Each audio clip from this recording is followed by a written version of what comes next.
আসসালামু আলাইকুম বন্ধুরা, আজকে বছরের প্রথম দিন।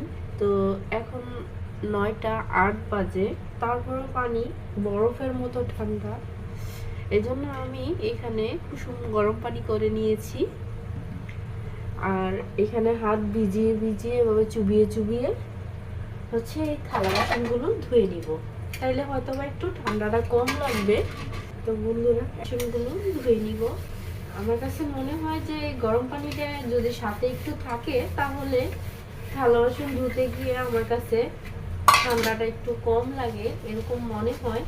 আপনাদের কাছে কাদের কাদের কাছে এরকম মনে হয় অবশ্যই আমাকে কমেন্ট করে জানাবেন বন্ধুরা।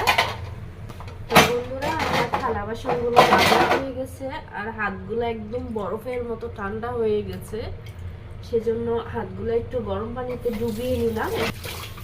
কি করব বলেন বন্ধুরা, এত ঠান্ডার মধ্যে কাজ করা, সকালবেলা যে এত বাজে একটা সিচুয়েশন। কি বলবো, আমার গৃহিণী আপু যারা আছেন তারা অবশ্যই জানেন যে সকালবেলা কাজ করা ভীষণ কষ্টকর।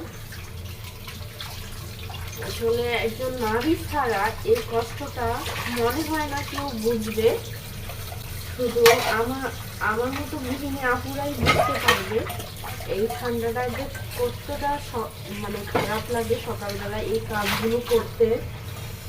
উফ,